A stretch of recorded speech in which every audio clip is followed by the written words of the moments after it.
Well, first of all, this is Senator Clinton's big day, and I congratulate her on her entrance into the race. Voters should have choices in races, and so it's going to be a great debate, I hope, in the Democratic primaries.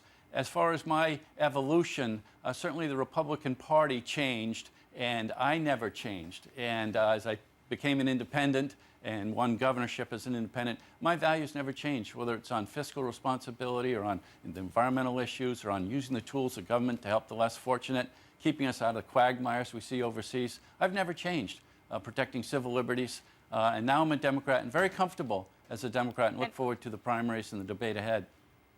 And Governor, you said explicitly that you're considering challenging Hillary Clinton primarily because of her vote for the Iraq War. You famously were the only then Republican to vote against the Iraq War back in 2002. But do you really think there's still enough anger left? It was a long time ago to propel your candidacy based on that?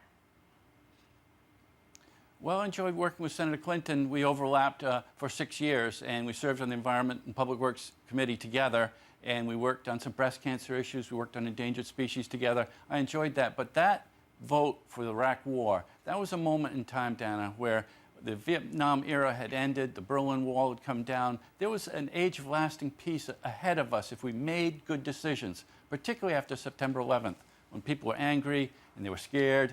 And that was just a moment in time where the premise for going into Iraq was so false that there were weapons of mass destruction. She didn't do her homework, and we live with the ramifications today. And so you might say, oh, that's 12 years ago, but we live with it today. And it's a big motivator for why I'm running. If you show lack of judgment, lack of doing your homework then, what can we expect in the future? You have called Hillary Clinton a Democratic Bush enabler, and you said that when you endorsed her opponent in 2008, Barack Obama. What about now? Do you think that her foreign policy chops are appropriate, or maybe her ideals and her goals are appropriate looking at the world now? As I said, we're going to have a lot of areas of agreement domestically, but I have some big areas of disagreement internationally. And yes, I would say even her tenure as Secretary of State was kind of a muscular, top-down, unilateral, too close to the neocons, too Bush-light. And you could say, after her tenure as Secretary of State, what kind of accomplishments did you have? And there were precious few. Let's talk about domestic issues. As you well know, there is a lot of enthusiasm out there for Elizabeth Warren because of her populist approach to economic issues. Do you consider yourself somebody who wants to fill that void since she's saying that she's not running? Yes, absolutely. There's no doubt that Senator Warren's absolutely right about what's happening to the middle class. And she's just been a prophet about this for a number of years. And that's what makes any community, whether it's a state or a city or a country or anywhere around the world, strong, is having a robust middle class. And so she's right, and I have a great record of voting against the Bush tax cuts, which widened that disparity of wealth, that hurt the middle class, led to the Great Recession. So I'm proud of my record and would like to have Senator Warren's support and her legion of followers.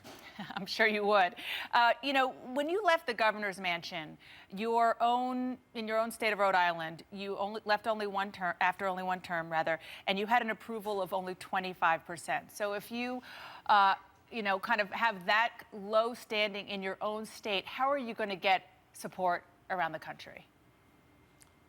Well, I came in a tough time. Rhode Islanders had some of the highest foreclosures, highest unemployment. Our cities and towns were going bankrupt. People were stressed out. They were angry. Every little thing was difficult as I tried to turn Rhode Island around. And, of course, anytime you're raising taxes, you're making people angry. I had to do that, raise beach fees, made people angry. But at the end, and that's why I'm running, Rhode Island is better off. We had the biggest drop of unemployment, the rate of unemployment, than all but 4 states. That's a great record of accomplishment. And I'm proud of helping our cities and towns get out of bankruptcy. Even our capital city of Providence was eligible. That's not true today. You, a little known fact, you went to boarding school, high school, with Jeb Bush back in the day. Were you friends? And what do you know about him personally? Do you think he could make a good president?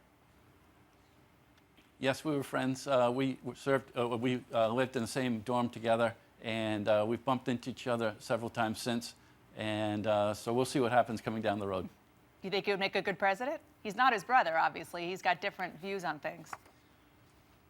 So now we have 3 Bushes to compare: the father, the George W., and now Jeb. So we'll see how it goes down in the campaign. Okay. Lastly, you sounded like you were pretty far in this morning in our discussion. Are you definitely going to run?